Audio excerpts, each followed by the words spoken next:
Hey guys, what is up? Super K-Man Rocks here, and we are here for my LEC Spring Split Week number 2 overview and analysis video. Getting back into the action in the LEC. I know I said last week that I would try to get these videos out earlier than Friday in the week, but unfortunately I planned a little bit wrong in terms of how a lot of the other regions just needed to be covered. Unfortunately, Friday is probably going to be the LEC day moving forward, at the very least for now, in the Spring Split. Still going to be before all the games are played for the next week, and so hopefully that's an okay enough compromise, but I do apologize for getting this out at the end of the week. That being said, we're still going over everything in the LEC, so do not worry about that. The videos themselves don't change at all, just a little bit of a different day. Instead of Wednesday or Thursday, it will now be on Fridays. Again, hopefully that's okay with you guys, but today, obviously, we're going to be covering week number 2. We got a good glimpse, I would say, of all of these teams in week 1, but now we really get to figure out where they are at. Of course, check out the playlist up on the iCard, yada, yada, yada, all of the good stuff that you're used to at the beginning of this video.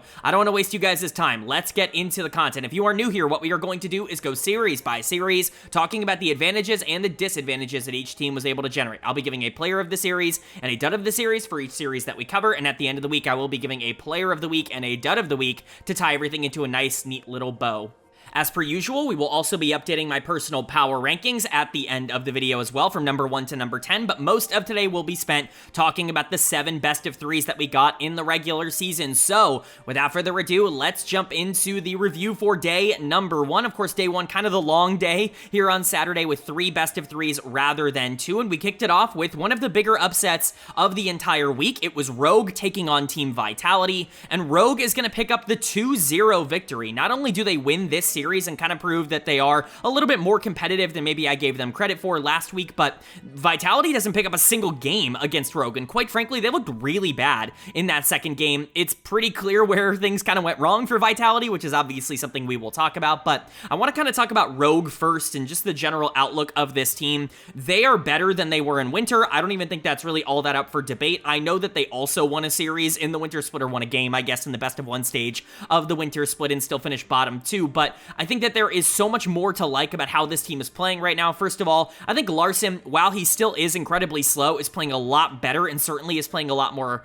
to kind of dominate the mid to late game, like kind of that old Larson style, that 2021, 2022 Larson that was able to really take over in the team fight stage. It kind of felt more so in 2025 and really even in 2024, like he was just playing scared and he wasn't even really playing aggressive in the late game. He was only playing passive, and that was really the thing that I think hurt this team the most. But now, I do think with the rest of the team being a bit more aggressive in the early game, most notably this bot lane really being a lot more aggressive for good or for bad at times, I think Larson feels a lot more comfortable to be able to step up and try to win team fights for the team, either that or he's just locked in a bit more. But really, at the end of the day, the reason Rogue did not come in at number 10 in my preseason power rankings when I was talking before the Spring Split was because of Adam on the top side. He is just too good to be on a bottom 1 team, in my opinion. I think he is good enough to drag this team to victories, and I'm not saying he dragged them to a victory here, because I do think that there were obviously a lot of other positives on the team, which I will talk about, but he is absolutely player of the series. He ends up getting like 5 solo kills in game number 2 on the Jace. I mean, Nako didn't even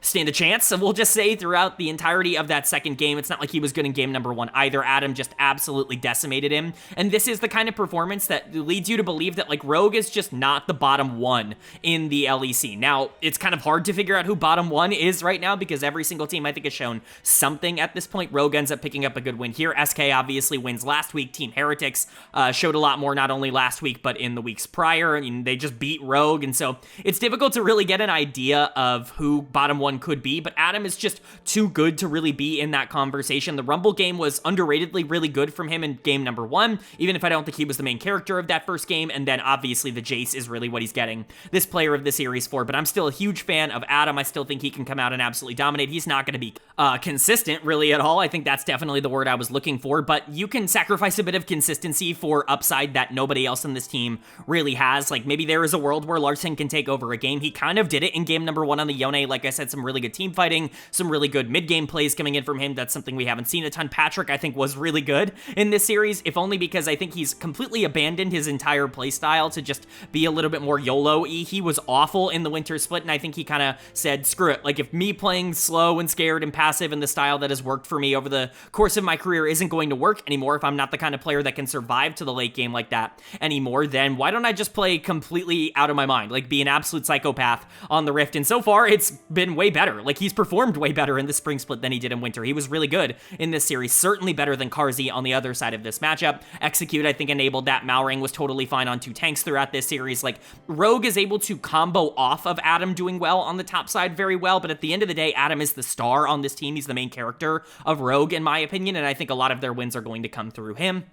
And then for Vitality on the other side, I mean, come on, like, dud of the series. I don't really have to explain to you why it's Knock Knocko on the top side. Unfortunately for him, he didn't even get to hit the double-digit power spike in terms of deaths on the Yasuo in game number 2. He ends up just going 0-9 instead of getting to that 0-10 mark. But yeah, he got absolutely obliterated. He was solo killed, I think, 5 different times throughout game number 2 by Adam. Just something absolutely ridiculous. It's not like the Akali was a ton better in game number 1. Again, when you talk about Adam being a feast or famine top laner, Knock Knocko is absolutely the definition of a feast or famine top laner as a rookie. I think his mechanics have definitely shown up in the LEC. The promise has absolutely been there, but the consistency is just nothing right now. Like 3-17-4 across 2 games against one of, if not the worst team in the entire league, is just really not a great position for him to be in. He's had much better series than this. I'm not going to try and sit here and say that this proves that he's one of the weaker top laners in the league, but on any given day, he can be the worst player in the LEC. Like, he just has that kind of downside. The floor is a lot lower on a player like that because he does rely on his mechanics and, you know, playing from at least neutral in a lot of situations, and obviously pulling out things like Akali and Yasuo. Even if he is a Yasuo, Yone, like 2-trick and solo queue, it's gonna open up your team for more variance just naturally, but still gotta be better than this. I think Linsauce being really awful on the Dr. Mundo in game number 2 absolutely did not help. Karzi and Niski got completely outplayed by Patrick and Execute, and that's really not a great place to be. Karzi did a good job of trying to pull back some resources in game number 2 on the Kalista, but it just wasn't enough, and Chayak, after being my player of the week in game number 1, definitely was not able to follow it up. Overall, for Vitality, this is not a good result. In fact, I would say this is a bad result, not just because you lost to Rogue, but because you kind of got destroyed in game number 2, and because you weren't particularly competitive throughout the entirety of this series. So Vitality definitely not looking like we wanted them to look. I think the middle of the LEC still is very wide open, and Rogue, who knows, maybe they're not bottom 1, right? Like, this doesn't confirm or deny that they are the 10th best team in the LEC. I think that right now, the good thing to say is that nobody really stands out as being a number 10 in the LEC, which is better than what we've had the past couple of years. And so overall, you're happy to see Rogue pick up a victory here, but still a lot of growing to do before I believe they're not bottom 2, in my opinion. Then moving on to our second series here of day number 1, and it was a matchup between K-Corp and Team BDS. The K-Corp is going to pick up the 2-0 win, and again, not a particularly controversial result here. K-Corp kind of coming back after a week number 1 where they looked beatable at the very least. They looked like killable in some way, shape, or form, and, you know, they bounced back here and just kind of beat BDS in a very clean series. There's a lot to like about what happened here, but no real major surprises. I think both teams ended up playing really well throughout both of the games, this entire series, but at the end of the day, KC has better players, they have more talent, and they definitely have a better idea of what to do in the late game. Their team fighting is about as clean as it could possibly get right now, and I think they definitely showed that off. So let's go ahead and talk about it. Player of the series for me is going to go to Kaliste in the bot lane. It was between Kaliste and Targamas for me. It absolutely should go to one of the 2 bot lane members here for KC because their team fighting was just absolutely gorgeous. When you watch that Kai'Sa-Alistar combo in the back half of game number 2, there's just not really a lot there not to like from those 2. We know that Kaliste's mechanics are out of this world. We already saw it in terms of his ability to dominate in winter. We saw it even at first stand. His laning ability is really solid, but his team fighting is exceptionally good. It's why I consider him arguably the number 180 carry right now in Europe. I think from a tape perspective, that's all already there, and this Kai'Sa game just kind of furthers that plot. He goes deathless throughout these 2 games. That's kind of difficult to do, especially in game number 1 when I think there is a lot of attention put into trying to make this Kalista weak, especially from the draft. You look at things like Leona Ashe as the bot lane duo to specifically shut down the Kalista, but even things like Zyra Lucian are going to pretty easily be able to get onto an AD carry that's going to be a midline damage dealer, and yet Kaliste still was more relevant. Now, part of that was Vladi having a really good game number 1 on the Talia, being able to move around the map and creating a lot, and Targamas also being really good on the Braum. But, you know, when you move into game number 2, like, Ice and Paris, totally fine in the early game, actually kind of against what we expected from this bot lane duo. I would have thought that they would struggle a lot more in the early game against Kaliste and Targamas, but they're totally fine there, and Targamas honestly does have a couple of of question mark plays at the beginning of the game, but it doesn't really matter. Mid-game onwards, Targamas was absolutely gorgeous throughout this entire thing, and Kaliste was able to completely take over a lot of these team fights. So credit to the bot lane duo. I think that they have grown together as a duo. I definitely see the vision now with keeping Targamas and having him be kind of the gradual support for Kaliste to come in. Clearly, these two just have kind of a different level of chemistry from what they developed a couple of years ago, and it makes a ton of sense now why Targamas has kind of been a pseudo-franchise player for K-Corp ever since they came up here to the LEC. But the rest of this team was also really good. Vladi was excellent, like I said, in game number 1, and then that absolutely gorgeous Yone ult at the end of game number 2. Probably the best individual, like, singular play of this entire series. Just really awesome stuff coming in from Vladi. He's been a lot better ever since he came back to the LEC. He was pretty atrocious at the first stand tournament, even though this team ended up going to finals. It's good to see that he's gotten his confidence back and gotten more comfortable, because Nuke was on his A game today. Nuke actually played really well throughout this series, which we will talk about. Yike ends up getting a victory on Vi. That's definitely something a lot of people are going to point out, but he's just better than 113. And then Kana was also solid on the top side. I don't think his scoreline necessarily does him justice in terms of how he played throughout this series. I thought he was awesome on the Rumble in game number 2, and so I just want to point out KC. They're just really good. This was a very clean series. This was them, getting an early lead in game number 1 and being able to pretty cleanly close it out. And then it was them not necessarily having a lead in game number 2, but just being able to execute team fights at a really high level. This is a very good team. There's a reason that they are the defending champions. And then for BDS on the other side, this team was totally fine this series. Again, some of these scorelines might indicate that some of these players ran it and, kind of elo held like Nuke and Ice. And Nuke and Ice were really good here. I think this is one of those series that, BDS played exactly as I anticipated, where Nuke and Ice are good enough to be able to play against K-Corp and play against, like, these top-tier talents, even in the later part of these games, because Nuke is such an amazing team fighter and Ice is such an amazing team fighter, and both of their laning phases were fine, but the rest of this team just didn't quite have the firepower. But even then, like, 113 wasn't really a problem in this series. He got out-jungled by Yike, but not really by a ton. It was just one of those situations where he didn't have the same kind of pressure on Xin Zhao as Yike had on Vi, and therefore he couldn't really create for the rest of his team. I think Irrelevant and Paris still do scare me a little bit. Paris is going to get done of the series here, if only because I just don't think any of his engages were particularly effective, even if I do think his laning was actually pretty solid in that second game on the Rel. Was decently impressed with him being able to catch out a couple of overextended members at times, but Irrelevant continues to live up to his name and be not very good in 2025. He was a big reason why this team underperformed in the winter split, at least in my opinion, and he's not on the level of someone like Kana. This has become a below average top laner, not a mid laner, a below average top laner at this level, and that's just not what BDS signed him to be. They got rid of Adam to bring in Irrelevant, because in a perfect world, Irrelevant was Adam without the off the rift drama. Right now, he's been significantly worse than Adam over the course of 2025, and this feels like a pretty massive downgrade, but BDS is still a good team. Nuke is a top 3 mid laner in the league, in my opinion. Vladi's number 2, Nuke is number 3. That's how I had it coming into this split, and I think that lived up to that. Ice is still a player that can be pretty consistent if you get him into a good spot. They just aren't on K-Corp's level, and that's fine. This can be the 5th best team in the league and maybe even compete for top 4. They showed enough here for me to believe that, but K-Corp's on a bit of a different level. This team is just incredible when everything is clicking. This bot lane looks unstoppable when they're winning, and even when Kana's scoreline doesn't look perfect, he still is impacting the game a lot. Yike played his worst champion and dominated on it. Vladi had some incredible plays, probably the biggest highlight plays of anybody on the team in this series. K-Corp just feels so complete, and that was the reason I put them at number 1.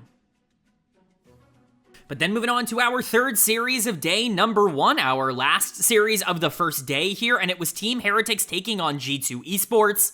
And G2 is going to pick up the 2-0 win. 6 games today, 3 2-0s. Definitely got to feel at least okay about that in terms of the LEC. The good teams are looking dominant, but, G2 definitely kind of cementing themselves as one of the at the very least, top 2 teams in the LEC at the current moment, kind of regardless of how you feel about everybody else. It's them and K-Corp kind of 1A, 1B until proven otherwise. We'll talk about that a bit more later on in the week, but G2 looking awesome with their victory here. Heretics just not having the talent to be able to compete with G2. Like, Flack had looked okay, but everybody else on this team was completely inept. Like, Flack had just wasn't losing. It's not like he was actively winning in the bot lane. Carlson had a couple of good moments. Really liked the Camille game from him in game number 1, but, that's probably the end of the praise that we can give Team Heretics, and we'll talk about them a bit more later. But for G2, let's do it, man. Player of the series is finally Skumond. It feels like I never give this guy player of the series, despite what everybody in the comments wants me to do. It just feels like, players like Broken Blade and, Caps have really done a lot for this team, and, you know, Broken Blade was my player of the series in week number 1 when Skewmon got it on broadcast. I almost gave it to Labrov in this series because Labrov was absolutely excellent for G2 here, but really, how could you not give it to Skewmon? This is the Skewmon that I think we kind of saw in the ERLs. Like, this is what I projected his skill set to look like, not in terms of, like, how good or how bad he is, but, like, the ways that he is winning. The Ivern in game number 2, I think, is a really good example of what a lot of people saw from him when he was on BDS Academy, where he is just such a phenomenal facilitator, and he has a really good understanding of what to do on the map, especially in the mid to late game, where I think he really does thrive as a player. His early games always needed a bit of work, but he was really good in the early game in this series, and if he's going to be strong early on in games, that is immediately going to skyrocket his potential. For those of you who watched my primer, my Spring Split primer, I ended up ranking him, I think, at number 4 in terms of the jungle rankings. I think somewhere around there. I debated between 4 and 5 for quite a while because I didn't think there was a gigantic difference between him and Sheo. I might have even put him at number 5 below Sheo. I don't even remember, but I certainly didn't put him nearly as high as a lot of other people ended up putting him, and for the most part, that was not me. I think in the video I said, I expect him to outperform this, but I can only go off of what I've seen so far. He is outperforming this. Like, he is looking incredible. He has definitely leveled up, in my opinion, since the winter split. People were already hyping him up in winter, but I think these are arguably the 2 best games he's ever played for G2, and I'm really just excited to see that progression come in. I think he's getting more used to playing with the rest of this team and just generally finding his role on what Broken Blade, Caps, Hans, and Labrov want to do, and I think Labrov's in a similar boat, where it does feel like he's a lot more comfortable with things that are happening right now. I think in general, G2 just needed some time to recoup. This was a team that didn't make any changes for years before bringing on Skewmon and Labrov this year. I think there was some adjustment from players like Broken Blade, Caps, and Hansama to get used to new players, but I definitely feels like it's working now, and Skewmon was the main character here. But Labrov very narrowly got that player of the series for me. He was excellent in game number 1 on the Rel, and he still was really good in game 2 on the Leona as the primary, like, engage threat. I'll talk about it when we get to Heretics. A gigantic support gap in this series. It was not even in the realm of being close. Labrov was absolutely excellent. Broken Blade's probably the primary carry option throughout both of these games, or at least the one that I identified, especially that game 2 on the Crocodile that he was completely able to take over. Carlson looked okay in game 1, like I said, but Broken Blade in that second game definitely kind of asserted his dominance. You know, Hans was good. You know, the scoreline's really good. I think a lot of that comes from G2 being in a really good spot, from Labrov and Skewmon just having so much pressure to be able to move around the map wherever they want. Hans was really solid, and people are still mad that I rank Hans as low as I do, but it is what it is, right? I think Hans is in a really great situation to perpetuate his specific skill set, and I think for the most part, he doesn't create a ton on his own, and I think that kind of happened here as well, but at the very least, he was good follow-up, which is really positive. And then the one player that I honestly was like, wanted to see a bit more was Caps. Now, part of that was game number 1 on the Akali, and then he comes out and Kamalu goes like 1-8 in game number 2, and we'll talk about that. But Caps still wasn't quite as dominant as maybe you would have expected when you see G2 obliterating a series against a bad team. You would assume that Caps had a big part in it. He was definitely more of a background character to G2 in this series, but if you can dominate with Caps being your 5th option, that's absolutely ginormous. So overall, really nice stuff from G2, obviously. And then for Heretics on the other side, like, dud of the series, the only hard part was that 2 players on this team absolutely deserve it more than anything else, and it's Kamalu and it's Sten, and both of them were unplayably bad in this series. I think especially in game number 2, both of them were really awful. Kamalu is going to be the one that I do give dud of the series because the dude went 1-8 on Victor, and it showed on tape. We talk about it all the time. Kamalu is a player that I think I have pretty well figured out at this point, where if he gets a lead or if he's in a decent position coming out of laning phase or after the first 10 minutes, he can actually be a pretty valuable player to Heretics. He knows what he's supposed to do from ahead, and it does feel like he's comfortable in that position. If he's playing from behind after 10-ish minutes, he's the worst player in the LEC, and it's not even remotely close. He has no clue how to play without resources. Like, it's not even just like, I'm worse at that stage. It's like, this is a tier 3, tier 4 player without resources. This is somebody who should not even be in the vicinity of the LEC without resources, and I think we continue to see that game in and game out. He's just such a feast or famine player in that regard. And for me, that's not very good for a team that doesn't necessarily have any floor to rely on. Like, Flacket and Sheo are okay players, but Sheo got completely out-jungled here, and Flacket can't take over the game by himself on the AD carry role, so Kamalu ends up just kind of really being an albatross that holds the team down. This is the reason that they're number 8 for me, and that they've never been considered to be higher, that I've always said they're closer to bottom 2 than they are to top 6 or 7, because to me, like, Kamalu just inherently stops your upside. Like, he's just not going to be able to survive against actual good teams, And it's not like Stend was any better. Again, I already talked about how giant the support gap was, but that Pyke game in game 2, don't ever play Pyke again, man. Like, we don't want to see it. I love Stend. I think he's a really interesting support prospect. This was maybe his worst series in the LEC. It was really awful. Sheo got completely out-jungled. Carlson looked good in game 1, not so good in game 2. Flakked was basically irrelevant throughout the entire series, just wasn't going to be able to do anything in the AD carry role once his team kind of ran it everywhere else. Overall, this is what you would have expected from Team Heretics, but maybe at least some, like, shining light would have been ideal. That just didn't really happen here. G2 was on their A game. They looked absolutely dominant, and it looks like everybody right now, it's Skumon and Labrov are the two players that were propping up the most in a series like this. That's the encouraging sign, because they were the ones that were underperforming in the winter split. I still think G2 can be easily the best team in the LEC, like a whole tier above everybody else in the LEC if everything clicks, and quite frankly, they are on pace to do that right now. Then moving on now to day number 2, our middle day of the week here, and we kick day 2 off with the matchup between SK Gaming and Team BDS.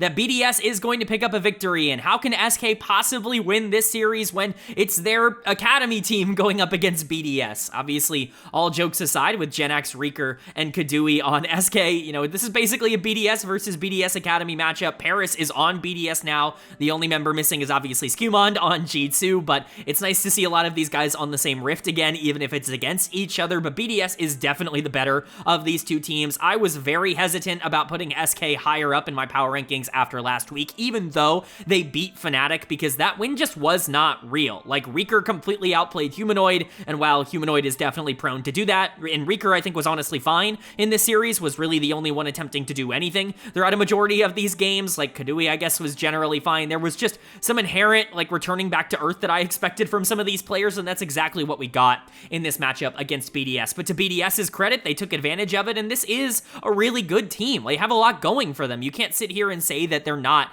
at least a top 6 team right now in the LEC. To me, they're top 5, and I think they proved that here, and really, they proved that throughout the whole week. Even in their loss to K-Corp, I think they did fine enough. So let's go ahead and talk about it. The player of the series for me is actually going to go to Ice in the bot lane. I get that he was enabled by the rest of his team. I get that he was kind of put into a position where his job was a lot easier than a lot of the other players on this team, but he still was probably the most influential player in terms of damage that happened. I know some people, some very heavy G2 fans are probably going to call some hypocrisy in the comment section because I just said, oh, Hans didn't actually do all that much to get his own lead. Like, a lot of the, you know, KDA was kind of the rest of the team generating a lot of those leads, and Ice had a pretty similar situation here where the rest of the team kind of got super far ahead, and then Ice was the one to be able to capitalize. But I think the difference is that Ice was the main person that they got super far ahead, unlike in the G2 series where it was Broken Blade in game 2 and just generally like Skumon throughout the entire series who had a lot of the gold. Ice was the main character for BDS, even on Jhin in game number 1, and I think it looked really good. Ice is obviously a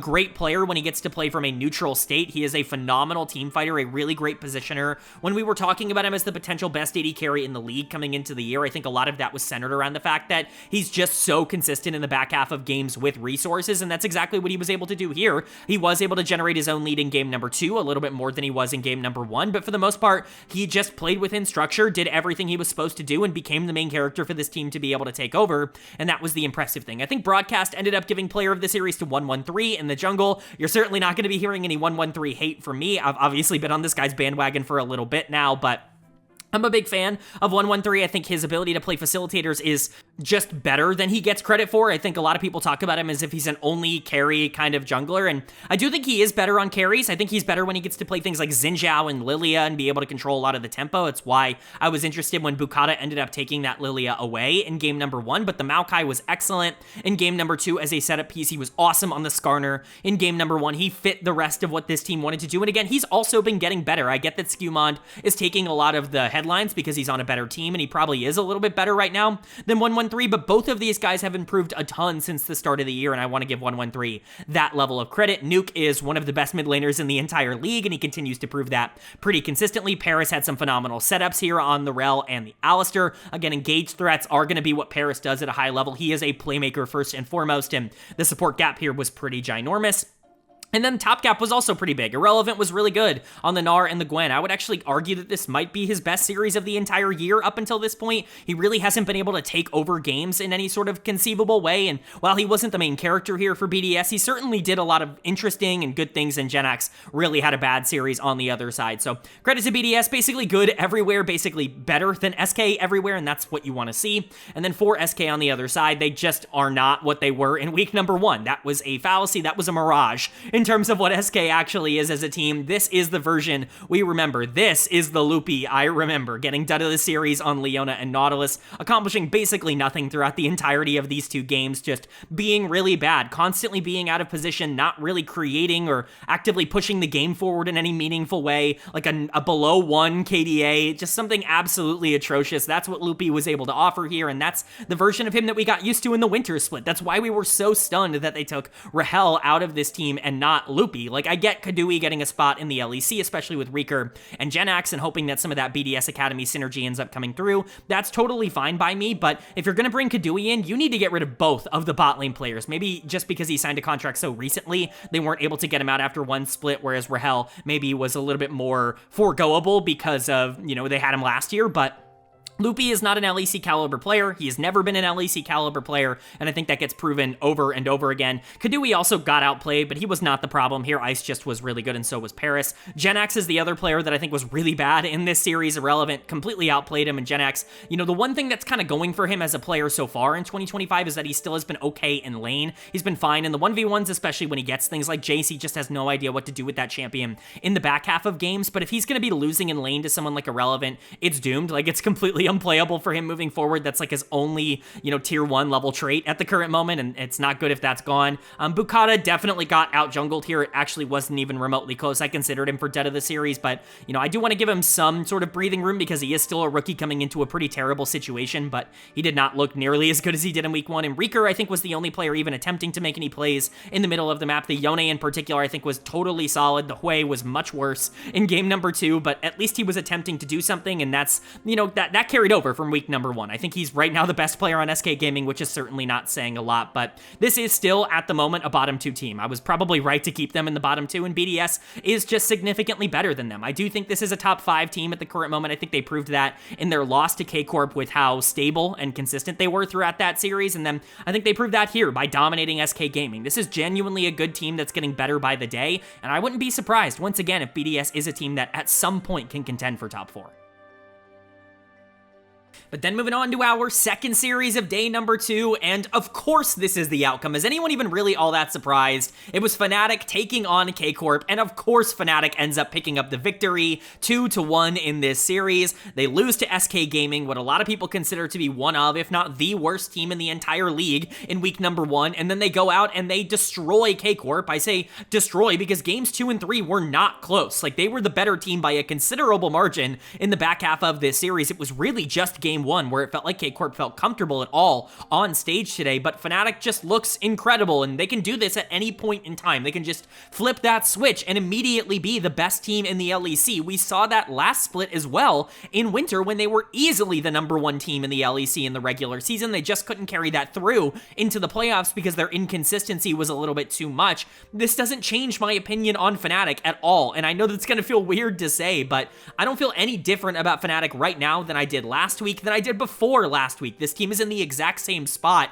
despite beating K-Corp, which feels crazy. And K-Corp, maybe they are in a worse spot. I think the big takeaway here for me is that K-Corp is beatable by a team of Fnatic's caliber. Like, that K-Corp is, you know, at least conquerable in some way, shape, or form. I'm not going to freak out and say that they're suddenly the 4th best team in the LEC or anything like that, but this team has not looked nearly as dominant outside of their 1 win earlier on this week, which we will obviously kind of get into when we talk more about K-Corp. But with Fnatic, player of the series, kind of up for debate. I think you could honestly make an argument for anyone not named Mickey X. Shout out Mickey. I thought he was fine in this series. A lot of the creation was good, but he just wasn't player of the series worthy. He was not in the conversation for me. I didn't really consider Upset in that same regard as well, but he did do a lot of damage. You know, that is something that's worthwhile, but very similar to what we talked about with Hansama earlier on this week. Sometimes your job is a lot easier than it is for others, especially in game number 3 here on the Kaisa. But, you know, for me, I actually landed on Oscar Inen. Karmine on the top side, and I don't think this is going to be super controversial, but he wasn't very good in game number 1, so it definitely kind of weighed on me of, do I want to give him player of the series when he was probably the weakest player on Fnatic in that first game, even if he was super important in game 3, easily, in my opinion, the best player in game number 3.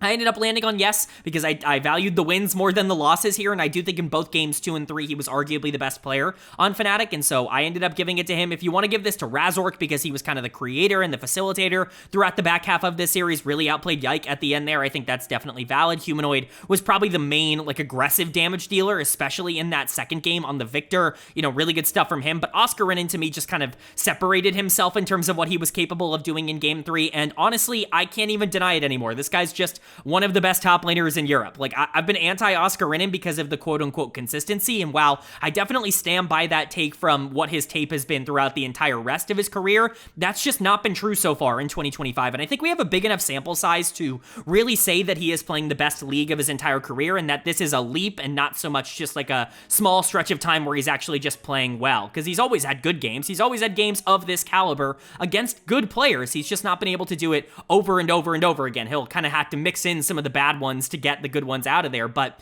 he hasn't really had any bad ones over the course of 2025, and I think that is the most encouraging thing. Khan has been the best top laner by a large margin in the LEC in 2025, in my opinion, and Oscar just completely outplayed him, especially in that third and final game, which is really impressive. So Oscarinin getting player of the series. This guy is a true MVP, conversation type of guy, if we continue to see him play like this throughout the rest of the year, which is gigantic for this team. But like I said, this was a good Razork Humanoid series for them. You never know what they're going to be at any point in time. We already talked about that last week when Humanoid got embarrassed by Reeker, who was, for a lot of people's money, maybe the worst player in the LEC. Certainly one of the players that was in conversation for being the worst in the LEC. I would take Loopy over Reeker in that conversation any day of the week, but Humanoid looked awful in week number 1 and had looked awful at times at the end of winter. Certainly in the playoffs, he was not good enough. Razork had a horrible playoff run and wasn't particularly good for the team when they played off against SK last week. There were some concerns with this duo, and what I said is just that when you play with Razork and Huma, you inherently have an upside. There is a ceiling to what these two can accomplish, but I don't think that accurately describes the case with Razork and Huma. I think, generally speaking, that is true, but the ceiling is not on a game-to-game basis. Their ceiling is infinite on a game-to-game basis. Razork and Huma can at any point be the two best players in the LEC, and they kind of were at times in this series. They were exceptional. It's just, that there are going to be large stretches of time, especially when it matters, where both of these guys just underperform, and it is what it is. You really just kind of have to live with that. But, Upset and Mickey were solid. Mickey definitely was overeager in this series at times, but I think Oscar really was the main character of Fnatic. I think he's been the best player on this team this year, maybe other than Upset, who continues to just be super consistent for this team, which really helps balance everything out. But Fnatic look good when they look good. It's not about their good games. It's always been about their bad games, which, that's still what I'm going to have to try and, grade them on, is not, oh, their best games mean they can beat K-Corp and G2. We already saw that in the winter split, but we saw their worst games lead them into being maybe not even a top 3 team in the LEC. So it's a difficult equation to have, but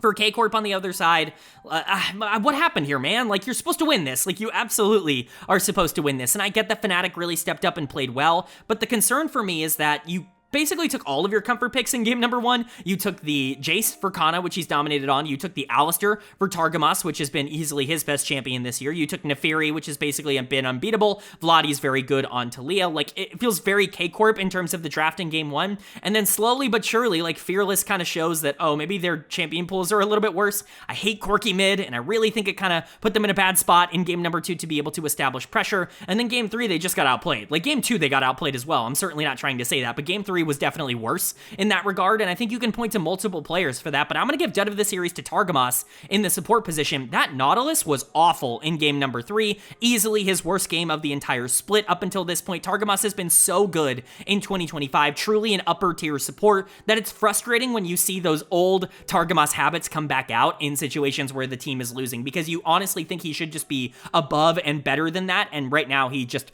wasn't in this series. Him and Kalist both looked kind of bad. I don't know if Kalist even auto-attacked in that final fight on Xayah in game number 3. His positioning was truly so scared and so safe, and I get it, the team is getting destroyed, but at least try to do something in those fights. It was kind of frustrating. Kana got completely outplayed by Oscarinin. He was not the better of these two top laners. That's pretty unacceptable for him. Yike was not nearly good enough after the Nefiri game. Anybody can win on Nefiri right now. We're seeing that in the LPL, jokes aside. That's not true, obviously, but Naafiri is a champion that's very easy to execute and is very strong in the current meta, and once Yike got on Maokai, it looked a lot worse, even though he's a great Maokai player. And, you know, Vladi obviously didn't do anything in the back half of the series. Like, K-Corp just felt outclassed by Fnatic, and that just can't really happen. Even if you are going to lose, at least put up a fight that you, like, deserve to be in the conversation. Like, I get that best case scenario for Fnatic is the best team in the LEC, and we've been talking about that all year, but you got to stay competitive with that best case scenario. If you were just getting completely outplayed, that is a bit concerning. So we'll see how things end up happening moving along. They already looked a bit concerning in week number 1, where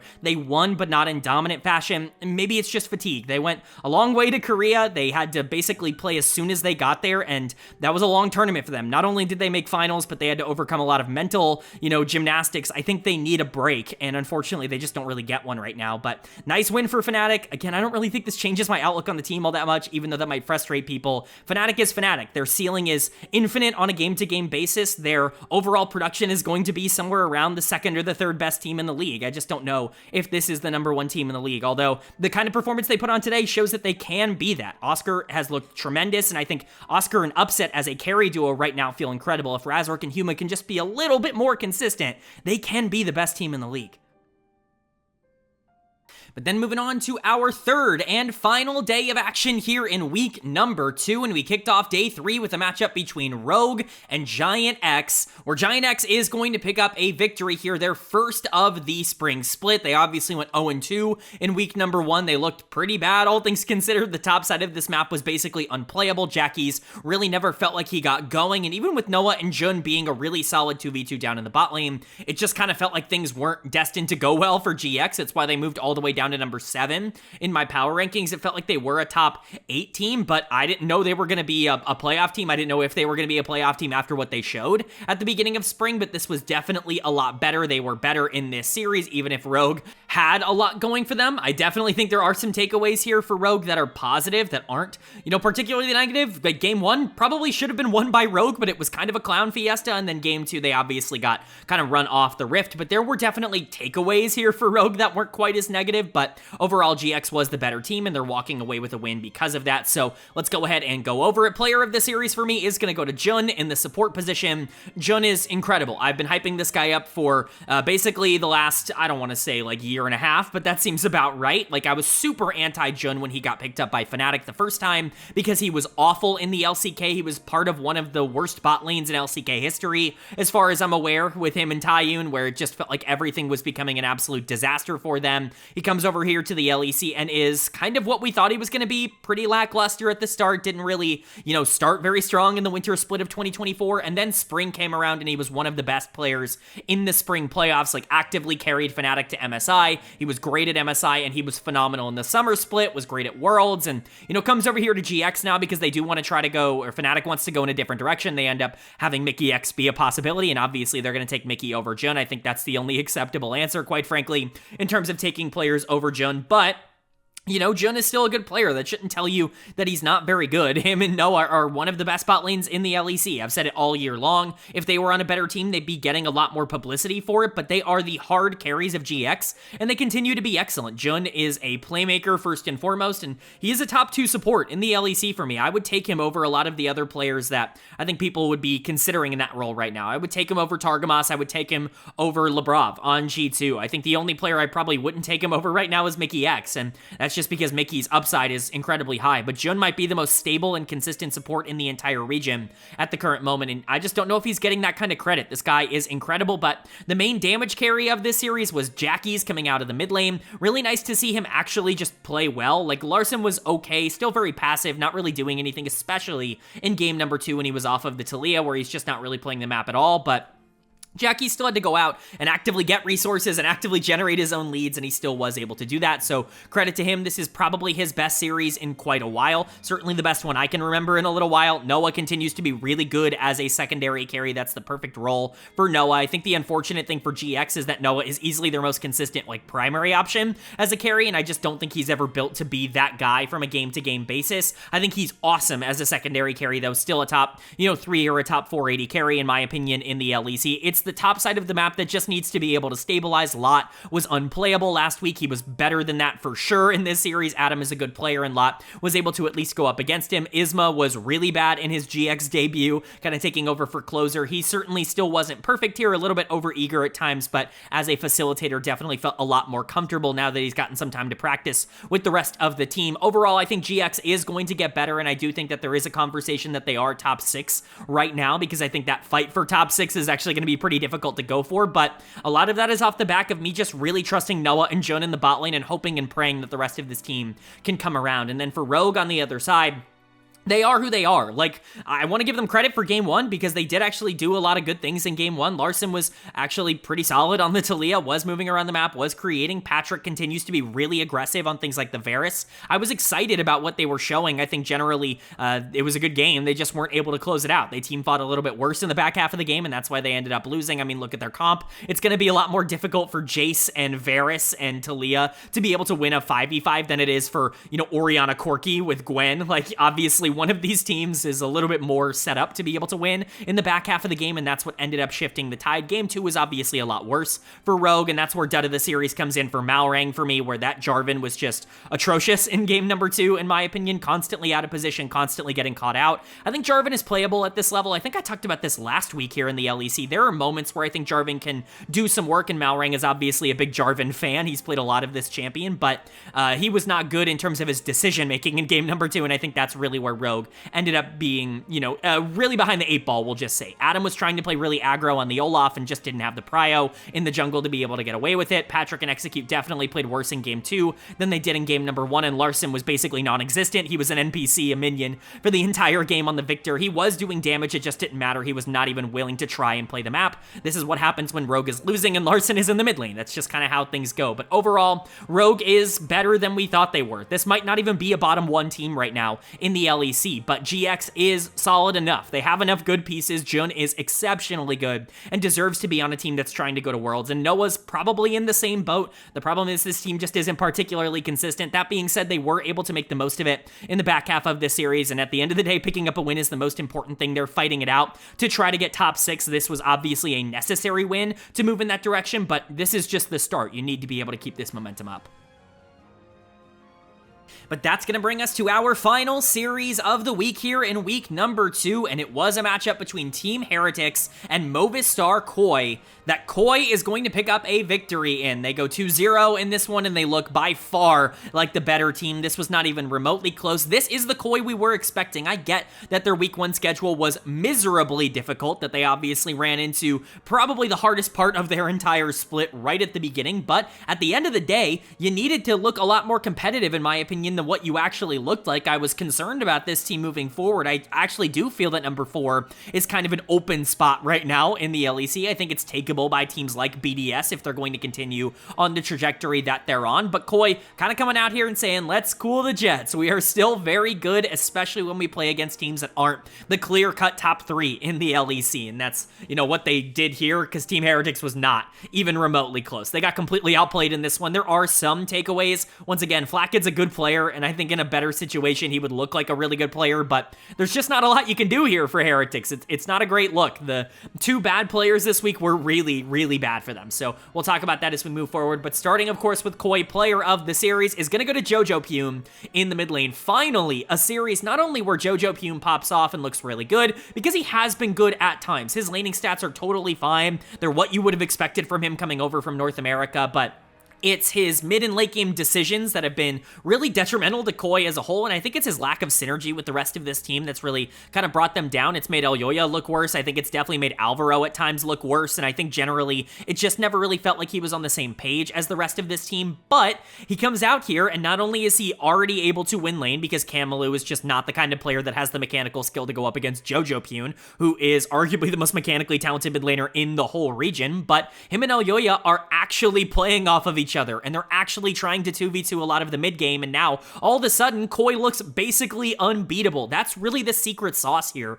for Koi. We know they're talented enough to be able to make this work. I think Mirwin has had a good year up until this point. I think he's been better in 2025 than he was in 2024. I've been very vocal about that. His Aurora in this series was great. I think Supa and Alvaro are one of the best bot lanes in the West. I've talked about that for basically a year plus at this point. They're very good. It's all really just about whether or not Elyoya and JoJo can be something in the middle of the map. So far, that's not really been the case against actually good teams, but they were the focal point of this series, and JoJo was able to get on the map and move around and be this gigantic mid-game problem that Heretics really had no easy answer to because their mid laner couldn't keep up with him. That's what you need to see out of JoJo Pyun. This was a statement performance for him individually as a player, but the truth is he's gonna have to keep this up. This can't be a 1 or a 2 off. You can't just like kind of play like this against bad teams. If they don't play like this all the time, they're not a top 4 team. This is the glue that puts them together, and Elyoya was a part of that. Elyoya's been not very good in 2025. He's actually let this team down a pretty considerable amount, and I honestly don't think he was all that great at the end of 2024 either. There are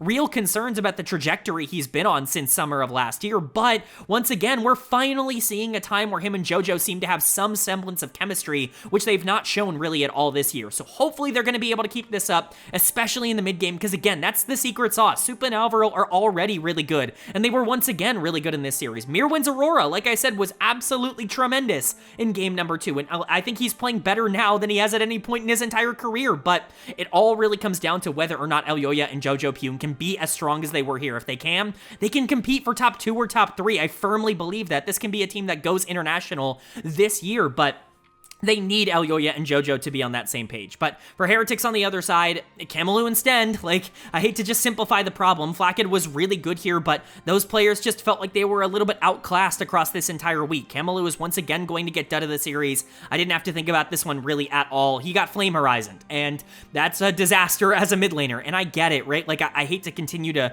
pound the narrative into the ground because I feel like I say it every single time we talk about Camelou, but this guy's fine from ahead. If he's in a position where he can play with gold, we saw what he did in week number 1. He looked pretty good against Rogue when he was able to generate a lead against Larson, and that's fantastic. But when he goes up against the actual good mid laners and when he actually has to do something, he gets obliterated. He's just not ready to play at the tier 1 level. This is a guy who absolutely needs time to develop, and he's not being given that time right now. And I think being thrown into the fire is going to make him a worse player overall because it's going to encourage not losing in lane rather than winning in lane, which is not what you want to see from a player that clearly has the mechanical talent that Camelou has to be able to fight in the back half of games. There is something here in terms of an interesting player, and they were right to be able to identify that, but thrusting him in to a tier 1 region, I think has been an absolute disaster for his development. Hopefully I'm wrong. Hopefully this guy can figure it out and continue to grow, and, you know, he wasn't ruined and stunted by the fact that he was put here early, but we've seen on multiple occasions what happens to players, especially in Europe, when they are put into a tier 1 situation before they're ready.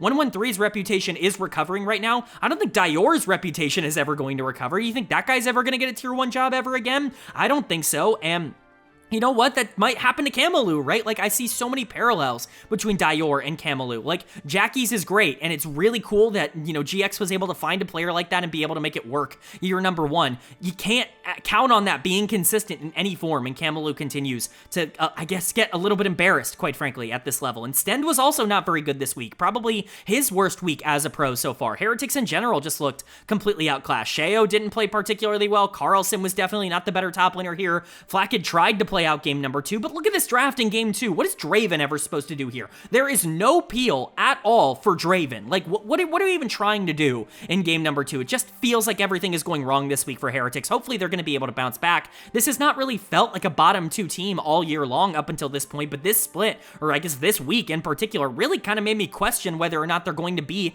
in that zone. I think it's totally possible for them, so definitely to be determined, but for Koi, to be determined as well, just in a completely different way. I hope that this is something that can be a little bit more continuous for them, that it can be a little bit more consistent, that they're able to get these kinds of leads. But right now, the concern is not, oh, can you beat Heretics when Camelou is running it down? It's, can you actually compete near the top 3? And as long as Elyoya and JoJo can actually play the way they did here, literally copy and paste this performance, I do think it's possible, but that has to happen for this team. Alright, but that is going to do it for my LEC Week 2 overview and analysis video here in the Spring Split. Up on the screen, the updated Spring Split standings after 2 weeks of action. Of course, any ties are just broken alphabetically, but not a lot of ties because we are breaking ties, of course, with game record as opposed to just series record. But for the most part, we have a pretty good idea of who the good and who the bad teams are. That's represented in my personal power rankings, which you can see in the first column to the right of every single team. In that second column, you can see change. That's how they've changed from last week to this week. So we can go over the risers and the fallers. For me, not really a lot of changes to my power rankings. I think basically everything went as expected this week. I don't really have a ton of differences in terms of my thoughts from a lot of these teams last week to now, but I'll go over the ones that I do feel different about. First and foremost, G2 is going to go up to number 1 in my power rankings. I perhaps was a little bit too ahead of myself putting G2 anywhere lower than number 1 just because they lost 1 split. This still is the team to beat in the LEC, and I think they've proven that. Corp is going to fall to 2. Some people might put them even further than that because they lost to Fnatic, and quite frankly, they haven't been perfect so far, but I think a lot of that to me is because they played so many games in such a short amount of time that I just have a really hard time believing that they're at full form right now. And also, I just don't trust Fnatic. Like, I don't trust them enough to put them into the top 2, even though they beat Corp. So for now, Corp is going to stay at 2, Fnatic is going to stay at 3, Koi will stay at 4, BDS is going to stay at 5, although BDS did look very good this week. I think they're considerably better than both Vitality and GIANTX, who are kind of in the tier below, but that's just my personal opinion as of right now. But as you can see, Vitality staying at 6, even though they lost. Just don't feel better about any of the teams below them, quite frankly. GIANTX will stay at 7, although they looked better than Vitality this week. They lost to Vitality in week 1, so how much do I really put stock into that? It's hard to tell. Heretics is hanging on by a thread at number 8 in my power rankings, and Rogue is going to jump back up to number 9. SK will fall back to number 10. I perhaps overreacted to SK's win over Fnatic. They probably still are the worst team in the LEC, and Rogue is definitely better than them in terms of just overall talent. Now, will that play out in terms of their records over the course of this split? I'm not entirely sure, but I think Rogue has higher upside than SK, which is why they go higher in my power rankings. But let me know what you agree with or disagree with down in the comment section below. Are you mad that I didn't put Fnatic higher because they just beat the defending champions? Are you mad that SK beat Fnatic last week and is at number 10 in my power rankings? I'm curious what you guys' thoughts and opinions are, so let me know them down in the comment section below. But let's go ahead and move on to my player of the week and my dead of the week for week number 2. Player of the week for me is going to go to Skewmond, the jungler for G2. Easily his best week and probably his best series as a pro player at the tier 1 level, I should say, at the very least. He was, a very great player at tier 2, was brought in as this big hyped jungle prospect, had some ups and downs in winter. It's been all up so far in the spring split. Really excited to see him start to take the reins and kind of be a primary playmaker for G2 and generally just be somebody that pushes the team forward. Very happy with his performance here against Team Heretics, as you can see on both the Mundo and the Ivern game. My honorable mentions, my runner-ups here for week 2, Jun, the support for GIANTX. I still think this guy is bare minimum a top 2 support in the LEC. He really is that good. He's just stuck on a GIANTX team that I think isn't quite as good around him. And then Jojo Pune, the mid laner for Koi. I think some people are going to want to see Oscar Rin in here. If he didn't have that game 1, he would absolutely be here. And in fact, he might have won player of the week if he hadn't had that game number 1, but it is what it is. These other 3 players I think were a tad bit more consistent. Jojo was obviously excellent in their final series this week, or the final series of the entire week. He's going to need to be able to keep that up. If he isn't able to keep that up, Koi is not going to be a top 3 team. If he is, Koi probably will be top 2, top 3, somewhere in that range. He really is that important to the success of that team, but Jojo and Jun are my honorable mentions. Skewmond is my player of the week, and then my dud of the week is going to go to Camelou, the mid laner for Team Heretics. No shock here. He got embarrassed in both of the series that he played. Obviously, he played against some pretty darn good players this week. Caps and Jojo Pune, probably the 2 most mechanically talented mid laners in the entire region, and he just was not able to keep up. But part of it was his fault, and again, he's just such a feast or famine player. I don't even really blame him. He's just put in a situation where he should not be in tier 1. He's not ready for tier 1 just yet. He is obviously in over his head at the current moment, and there are moments where it looks okay to kind of justify in your head that this was the right decision, but I think for the long-term success of his career, this is probably going to hurt more than it's going to help being thrust into tier 1 so early. I hope that I'm wrong, I really do, but he is easily dead of the week here for week number 2. The only player that was in contention was Stend, his teammate, maybe someone like Loopy for SK Gaming, who was also really bad, but at the end of the day, like, I didn't really consider anybody else. Camelou was an easy choice for dead of the week, and Skewmond is going to get my player of the week week. But that's gonna do it. I do hope you guys enjoyed. If you did, leave a like. It really does mean a lot to me. Lets me know you guys are enjoying the content, and it does help get this video out to a lot more people, which I'm always very appreciative of. If you're new here, hit the subscribe button. Of course, we'll be covering every single week of LEC on this channel, but we cover the LTA North, we cover the LCK, we cover the LPL every single week on this channel, as well as the NACL Tier 2 over in North America. So if you're interested in a comprehensive overview of everything going on in LoL Esports, this is the place for it. Hit subscribe and hit that bell so you can be notified when those videos do go live. But with all that being said, I hope you all are having a great day. I hope you continue to have a great day, and I will see you all